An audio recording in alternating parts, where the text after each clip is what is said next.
Everyone, welcome back to my YouTube channel science by Deeba. इस video में हम पढ़ेंगे क्या, एयर पॉल्यूशन। ठीक है, देखो प्रीवियस वीडियो में हमने देखा था कि हाउ डज इट रेन और एयर का मूवमेंट कैसा होता है, जिसको हमने नाम दिया था वाइन। अब हम एक और टॉपिक पढ़ने वाले हैं एयर से रिलेटेड, जो कि है एयर पॉल्यूशन। ठीक है, सबसे पहले हम लोग देखते हैं क्या एयर का कंपोजिशन होता क्या है, एक आइडियल कंपोजिशन क्या होता है। आपको प्रीवियस वीडियो में मैं बता चुकी हूँ, फिर से यहाँ पे बता देते हैं। देखो नॉर्मली आइडियल एयर कंपोजिशन होता है, जैसे ऑक्सीजन का क्या होगा 20 to 21%। ठीक है, और अगर नाइट्रोजन की बात करें तो नाइट्रोजन का होगा 78% तक। ठीक है, और कुछ और गैसेस होती हैं लाइक आर्गन आर्गन का होता है 0.9%, और कार्बन डाइऑक्साइड इसके अलावा होती है, उसका क्या होता है 0.03%। ठीक है, ये है एक आइडियल कंपोजिशन किसका, एयर का। इसके अलावा बहुत स्मॉल क्वांटिटीज में अदर गैसेस भी प्रेजेंट होती हैं। अब ये चीज़ें हमने प्रीवियस वीडियो में कवर करी थी, ये बात क्लियर है। अब सवाल ये आता है कि अगर इस आइडियल एयर कंपोजिशन में कुछ चेंजेस आ जाएं, फॉर एन एग्जांपल जैसे ये आपका ऑक्सीजन है, ऑक्सीजन कितना मैंने बताया 20 to 21%, अगर ये रिड्यूस होकर सिर्फ जो है 10% रह जाए, ठीक है, सिर्फ 10% हो जाए, मतलब आधी हो जाए, तो आप क्या बोलोगे कि क्या है ये कंपोजिशन ऑफ, मतलब ये अभी भी आइडियल गैस आइडियल एयर का कंपोजिशन है। तो आंसर होगा नहीं, अब ये आइडियल गैस का कंपोजिशन नहीं है। अब आप ये कहोगे ऑक्सीजन रिड्यूस अगर हो रही है, जैसे कि हाफ हो रही है, तो हम इसकी जगह पे कार्बन डाइऑक्साइड को बढ़ा देते हैं, बराबर कर देते हैं, बैलेंस कर देते हैं। तो नहीं, तब भी ये आइडियल गैस नहीं होगी, क्योंकि जब ऑक्सीजन रिड्यूस होता है तो ये हमारी सेहत के लिए सही नहीं होता है। ठीक है, और इसमें क्या होता है, जैसे हमने ये 10% ऑक्सीजन की बात करी, इसको डिक्रीज करा, तो देन क्या होगा, कार्बन ऑक्साइड को आप कह रहे हो बढ़ाकर 10% कर दिया तो बैलेंस हो जाएगा। लेकिन इसमें दिक्कत होती है, दिक्कत क्या होगी, जब रिस्पिरेशन के लिए कार्बन डाइऑक्साइड रिस्पिरेशन के लिए हमें ऑक्सीजन की ज़रूरत होती है, तो रिस्पिरेशन के लिए हम कार्बन डाइऑक्साइड को यूज़ नहीं कर सकते, ये पॉसिबल नहीं है। हमारे सेल्फ को, जो हमारे सेल होते हैं बॉडी के अंदर, उनको सिर्फ और सिर्फ ऑक्सीजन ही चाहिए होती है। हमारी सारी बॉडी के जो सेल होते हैं उनको ऑक्सीजन ही चाहिए होती है, ऑक्सीजन के अलावा कोई और गैसेस उसको एडजस्ट नहीं कर सकती है। ठीक है, तो CO2 ज़्यादा भी है या कोई और गैस है तो उसका कोई भी काम नहीं है हमारी बॉडी में। हमारी बॉडी में सिर्फ और सिर्फ ऑक्सीजन की रिक्वायरमेंट है, और आगे भी सिर्फ और सिर्फ ऑक्सीजन की ही रिक्वायरमेंट पड़ेगी रिस्पिरेशन के लिए। तो कंक्लूजन क्या निकला, कंक्लूजन ये निकला, एक आइडियल गैस का कंपोजिशन अगर चेंज हो जाता है तो ये हमारे लिए गुड नहीं होता, यानी हमारी सेहत के लिए सही नहीं होता है। देखो ये एयर पोल्यूशन, ये क्या होता है एयर पोल्यूशन, तो कोई भी अनडिजायरेबल चेंज होता है आइडियल कंपोजिशन ऑफ एयर में, तो उसको हम लोग कहते हैं एयर पॉल्यूशन। ठीक है, addition of air pollutants into atmosphere, किसी भी अनवांटेड कंपोजिशन का ऐड होना पॉल्यूटेंट में, एयर पॉल्यूटेंट में। ठीक है, उसको हम लोग कहते हैं एयर पॉल्यूशन। क्यों ये चेंज क्यों हो रहा है कंपोजिशन में। अब आप कहो कि हमारे पास जब ये आइडियल कंपोजिशन दिया हुआ है गैस का, एयर का, तो इसको चेंज क्यों करना। चेंज हम नहीं करते ना, चेंज होने की कुछ वजह होती है, तो ये चेंज क्यों हो रहा है, जब इस या तो इसका कंसंट्रेशन क्यों चेंज हो रहा है, तो वो चेंज होता है एयर में पॉल्यूटेंट के एडिशन के कारण। किसके कारण, ये पहला पॉइंट जो है पॉल्यूशन, पॉल्यूटेंट के एडिशन के कारण। ठीक है, और ये आप कहोगे पॉल्यूटेंट क्या होता है मैम। सो पॉल्यूटेंट क्या होता है, कोई भी अनवांटेड पार्टिकल जो कि रिक्वायर्ड नहीं है या जिसका हमारी बॉडी में कोई भी बेनिफिट्स नहीं है, सिर्फ और सिर्फ हार्मफुल होता है, उसको हम लोग कहते हैं पॉल्यूटेंट। Now clear.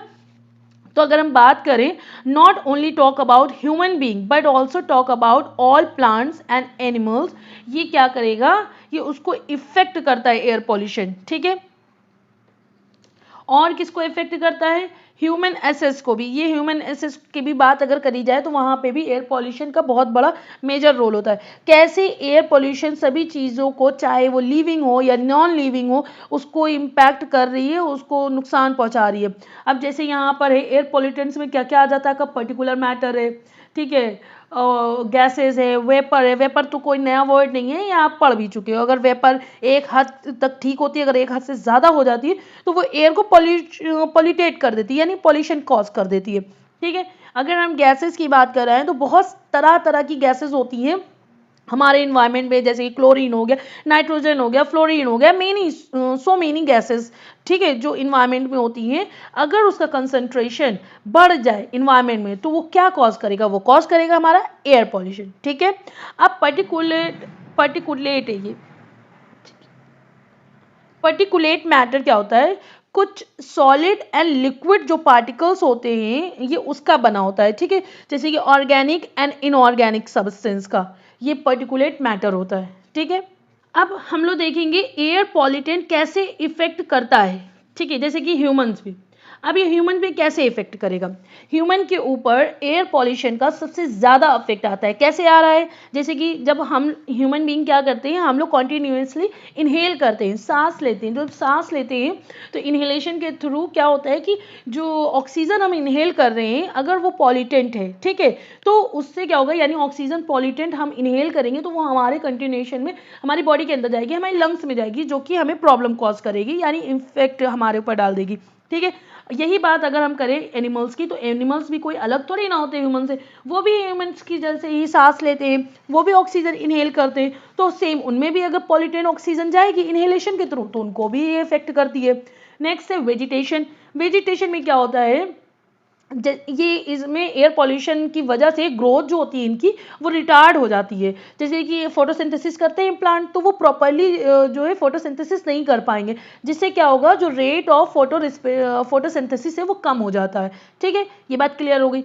इसी वीडियो में अभी हम लोग किसकी बात आगे बात करेंगे, एसिड रेन की भी बात करेंगे, उसका कारण भी जानेंगे, और एसिड रेन की वजह से भी ये हमारा वेजिटेशन पे फर्क आता है, यानी वो प्लांट को डिस्ट्रॉय कर देते हैं, उनकी जो है कोई ग्रोथ नहीं होने देते एसिड रेन की वजह से भी। ठीक है, अब नेक्स्ट हमारा है ह्यूमन असिस्ट। ह्यूमन असिस्ट में क्या होता है, जैसे क्या होता है, बायोटिक के साथ साथ एबायोटिक कंपोनेंट उतने ही इंपॉर्टेंट होते हैं हमारे इकोसिस्टम के लिए, और एबायोटिक कंपोनेंट में भी एयर पोल्यूशन से इफेक्ट हो जाता है। जो एबायोटिक कंपोनेंट होता है वो भी एयर पोल्यूशन की वजह से इफेक्ट हो जाता है। ठीक है, तो ह्यूमन असिस्ट कैसे होंगे, जैसे कि हमारा मॉन्यूमेंट वगैरह हो गया, ठीक है, उस पर क्या होता है, एसिड रेन की वजह से उसमें कोरोजन कॉज होने लगता है एयर पोल्यूशन में।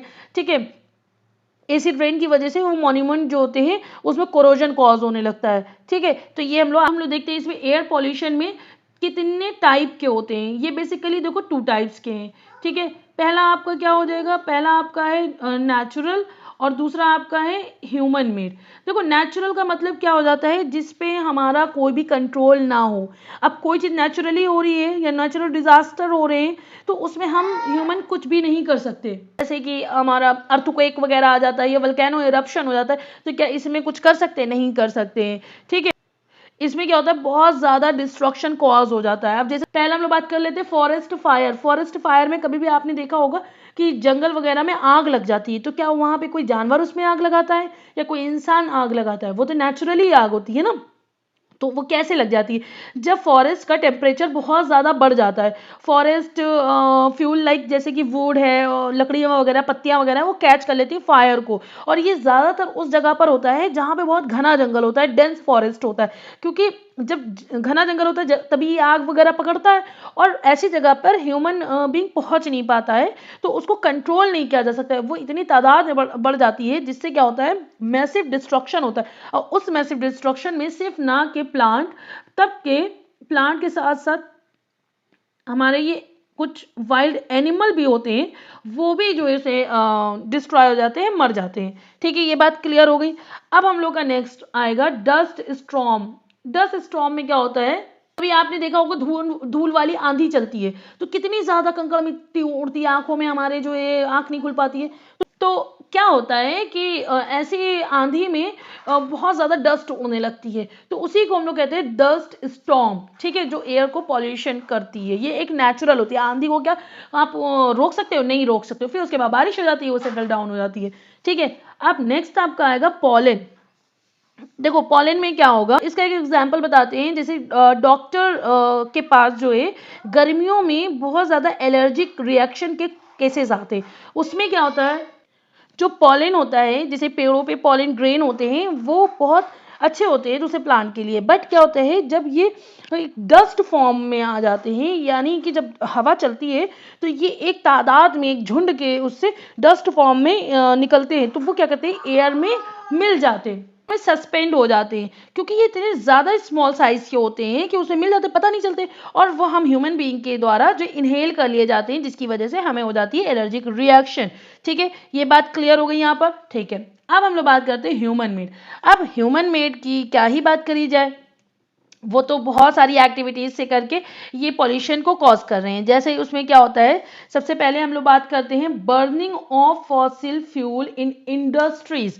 मतलब क्या होता है, फॉसिल फ्यूल का मतलब जैसे कोल हो गया, आपका नेचुरल गैसेज हो गई, ऑयल हो गई, और इंडस्ट्री जैसे कि रिफाइनिंग इंडस्ट्री हो या फैक्ट्री हो, उसमें देखिए एक मशीन होती है, उसमें हर जगह जो है एनर्जी की रिक्वायरमेंट होती है, क्योंकि उसमें कुछ ना कुछ बन रहा होता है, क्योंकि उसमें मशीन रन कर रही होती है, और मशीन को रन करने के लिए क्या जरूरत होती है, एनर्जी की रिक्वायरमेंट होती है। और एनर्जी कैसे मिलेगी, जब ये कोल और नेचुरल गैसेस और ऑयल को, ये सबको बर्न किया जाएगा। ठीक है, फॉसिल फ्यूल को बर्न किया जाता है, बर्न होता है तो उससे क्या होता है, ये एयर पॉल्यूटेंट होता है। अब नेक्स्ट लाइन है vehicle and thermo electric plant. अब देखो जो ऑटोमोबाइल के इंजन वगैरह होते हैं उससे निकलता है बहुत सारा धुआं, जिसमें क्या होता है, आपका सल्फर होता है, आपका नाइट्रोजन होता है। ठीक है, और इसके अलावा जब हम लोग फॉसिल फ्यूल की भी जो बर्निंग कर रहे थे तो उसमें भी सल्फर एंड नाइट्रोजन का कंपोजिशन निकलता है। ठीक है, तो ये क्या एयर में मिक्स हो जाता है, जब मिक्स हो जाता है, सस्पेंडेड हो जाता है एयर में, फिर हम लोग इसको इनहेल कर लेते हैं, जो कि हमारे लिए हो जाता है नुकसान। ठीक है, नेक्स्ट क्या है, गैसियस इमिशन फ्रॉम इंडस्ट्री। ये वही चीज़ है, जब कोई फॉसिल या फॉसिल फ्यूल वगैरह जल रहा होता है तो उससे ऑब्वियस सी बात है गैसेस निकलती हैं, वो गैसेस क्या होती हैं, बहुत ज़्यादा नुकसान करती हैं हमारी बॉडी के लिए। ठीक है, माइनिंग में होता है, प्रोसेसिंग में, स्टोन क्रशिंग में, देखो स्टोन क्रशिंग में भी क्या होता है, जब स्टोन को छोटे छोटे टुकड़ों में काटा जाता है तो बहुत सारा डस्ट निकलता है, वो डस्ट क्या करता है, एयर को पॉल्यूटेट करता है। ठीक है, नेक्स्ट स्लाइड में क्या है, particulate air pollutant are also called. जो पर्टिकुलेट एयर पॉल्यूटेंट होता है उसको हम लोग क्या बोलते हैं, सस्पेंडेड पर्टिकुलेट मैटर, यानी एसपीएम, क्योंकि रिमेन रहता है suspended in air for a good period of time. अब देखो एसपीएम बनता कैसे है, ये फॉर्म्ड होता है nitrogen, sulphur and carbon compound से। ठीक है, और ये कैसे कहाँ से आता है, कैसे बनता है, ये जब फॉसिल फ्यूल को जो जलाया जाता है या डिके होता है ऑर्गेनिक मैटर का, ये वहां से मिलता है। ये बात क्लियर हो गई, चलिए ठीक है, बहुत बढ़िया। अब नेक्स्ट स्लाइड में हम लोग देखते हैं जो एयर पॉल्यूशन होता है उसमें देखो एसपीएम। एसपीएम होता क्या है, जो मैंने अभी बताया था सस्पेंडेड पार्टिकुलेट मैटर, वो होता क्या है, एक तो स्मोक आपका हो गया, सूट हो गया, फ्लाई ऐश हो गया, डस्ट हो गया। देखो स्मोक तो समझ में आ रहा है कि किसी चीज को जलाने से निकलने वाला धुआं। ठीक है, सूट इंडस्ट्री में जब गैसेस जलती हैं तो बहुत सारा धुआं निकलता है। ठीक है, धुआं क्या है, दैट इज अ पॉल्यूशन। ठीक है, फ्लाई ऐश क्या होता है, जो कोल के कंबंशन के कारण ये फ्लाई ऐश बनता है। डस्ट वही जब धूल मिट्टी सब चलती है तो उसमें भी एटमॉस्फेयर में जो ये गैसेस होती हैं और ये वाइन के साथ मिक्स होकर ये हम इनहेल करते हैं, पूरा ये डस्ट हो जाता है, इससे भी एलर्जी होने लगती है। ठीक है, ये बात क्लियर हो गई। अब हम लोग देखते हैं effect of air pollution on human being. Human being के ऊपर इस एयर पॉल्यूशन का क्या फर्क आता है, क्या इफेक्ट आता है। देखो सबसे पहले हम लोग यहाँ पे ये बहुत अच्छा एग्जाम्पल है, Bhopal gas tragedy. Bhopal gas,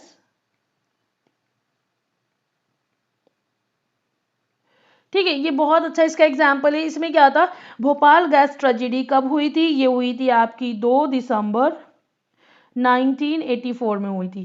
ठीक है, इसमें क्या हुआ था, इसमें एक पेस्टिसाइड प्लांट था जिसमें पेस्टिसाइड बनते थे। तो इसमें क्या हुआ, एमआईसी का फुल फॉर्म होता है दैट इज मेथाइल आइसोसाइनेट, जो कि एक पॉइजनस गैस होती है। अब क्या हुआ कि जो पेस्टिसाइड प्लांट था उससे ये एमआईसी रिलीज हो गई, यानी लीक हो गई उस फैक्ट्री से। ठीक है, जब रिलीज हुई तो बहुत सारे लोगों की डेथ हो गई, इसकी वजह से एक मैसिव डिस्ट्रक्शन हुआ, और इम्पैक्ट इतना मेजर है इसका कि इनकी नेक्स्ट जनरेशन पे भी एमआईसी के एडवर्स इफेक्ट देखने को मिलते हैं। अब इसमें क्या हुआ, जैसे कि जो लोग करीब थे तो उनको जैसे पता चल गया कि गैसेस जो है रिलीज लीक हो गई है तो वो भाग गए तो ठीक है, लेकिन जो लोग अपने घरों में सो रहे थे तो ये गैस इन्वायरमेंट में मिल गई। जब इन्वायरमेंट में मिल गई तो जो सो रहे थे लोग उन्होंने ऑक्सीजन के साथ इनहेल करने के साथ साथ इसको भी इनहेल कर लिया। जब इसको इनहेल कर लिया तो उनके लंग्स फेल हो गए और वो सोते सोते ही उनकी डेथ हो गई। तो इसका जो इतना ज़्यादा मेजर इम्पैक्ट हुआ कि इसकी जो नेक्स्ट जनरेशन थी उसमें भी MIC के एडवर्स इफेक्ट देखने को मिले। किसके? मेथाइल आइसोसाइनाइड के जो एडवर्स इफेक्ट थे वो इनकी नेक्स्ट जनरेशन को भी देखने को मिले। अब जो विक्टिम थे उनको क्या हुआ, अब गवर्नमेंट ने उनको कंपनसेशन दिया। ठीक है, ऑब्वियसली बात है, इतना ज़्यादा मैसिव डिस्ट्रक्शन होगा तो गवर्नमेंट तो कुछ करता है, तो उसने उनको कुछ कंपनसेशन स्टार्ट किया, जो कि ये भोपाल में आज भी जो विक्टिम है उनको आज भी गवर्नमेंट कंपनसेशन देता है। आप समझ लो कितना ज़्यादा मेजर इफेक्ट हुआ इसका। तो एयर पॉल्यूशन बहुत ही ज़्यादा हार्मफुल होती है। ठीक है, ये बात क्लियर हो गई। अब देखो इसमें क्या लिखा है, SPM cause asthma, bronchitis, allergy, cold. जो SPM होता है वो कॉज करता है अस्थमा को, ब्रोंकाइटिस, एलर्जी, कोल्ड को। ठीक है, नेक्स्ट इसमें और क्या होगा, पॉल्यूटेंट जो गैसेस होती हैं तो कभी कभी क्या होता है, कभी आप किसी जगह पे जाते हो, कहते हैं नहीं किसी को डस्ट से एलर्जी है तो उसकी आंखों से पानी आने लगते, तो सबसे ज़्यादा क्या हुआ कि जब ये पॉल्यूटेड गैसेस होती हैं तो वो इरिटेशन देती हैं हमारी आंखों को, आंखें जलने लगती हैं, लाल हो जाती हैं, थ्रोट में जो है खरखराहट आ जाती है अजीब सा, और लंग्स में मतलब दिक्कत सी आने लगती है। तो समझ में आता है कि कुछ अनवांटेड जो हमारी बॉडी के लिए एक्सेप्टेबल नहीं है वो हमारे इनहेल करने के थ्रू जा रहे थे लंग्स में, तो जिसकी वजह से इरिटेशन होती है आइज में, थ्रोट में एंड लंग्स में, और इसकी वजह से क्या होता है, लंग्स डैमेज हो जाता है, liver, kidney, spleen and nervous system भी, और हार्ट रिलेटेड डिसीज भी बहुत ज़्यादा बढ़ जाती है। ठीक है, बहुत सारे लोग होते हैं जो terminal element such as cancer का भी शिकार हो जाते हैं। अब नेक्स्ट पॉइंट क्या है, हाइड्रोकार्बन वेपर। अब जो हाइड्रोकार्बन वेपर होता है ये पहली बात तो बना किससे होता है, ये हाइड्रोजन से बना होता है एंड कार्बन कंपाउंड से बना होता है। ठीक है, ये सिर्फ और सिर्फ इंटरनल ऑर्गन को डैमेज नहीं करता, तब कि ये क्या करता है, ये कैंसर को भी कॉज करता है। आई होप सो ये वाला स्लाइड आपको समझ में आया होगा। ठीक है, अब क्या हम लोग बताते हैं, जो एयर पॉल्यूशन है, एसिड रेनफॉल, एयर पॉल्यूशन में एसिड रेनफॉल क्या होता है।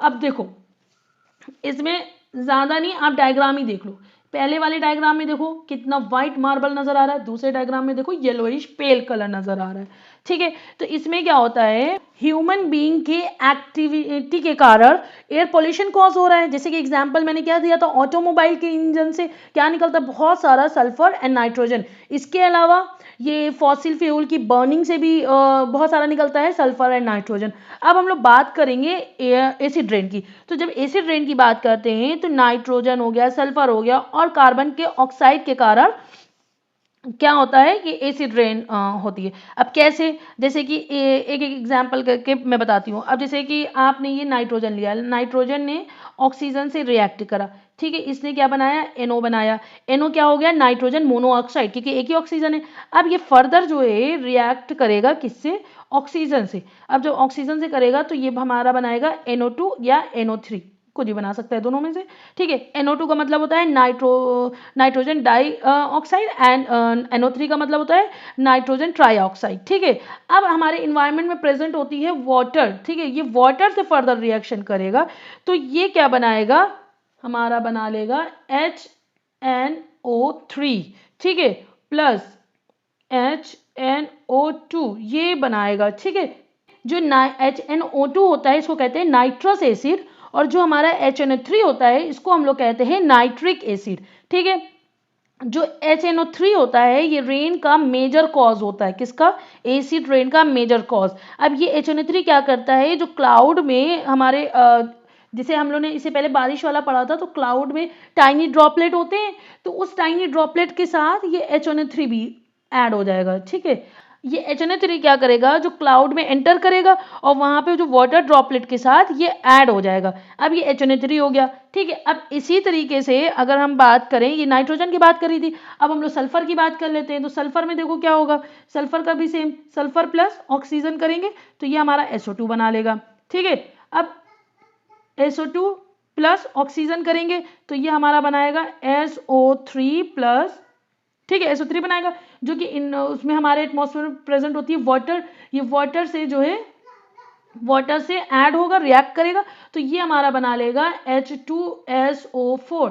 अब ये जो H2SO4 है, ये सबको पता होता है सल्फ्यूरिक एसिड होता है, ये बहुत ज़्यादा एसिडिक होता है। अब ये क्या करेगा, जैसे क्लाउड में हाइड्रो जो वाटर ड्रॉपलेट होती है उसके साथ कंबाइंड हो जाता है, तो यहाँ पर ये आ जाएगा आपका H2SO4।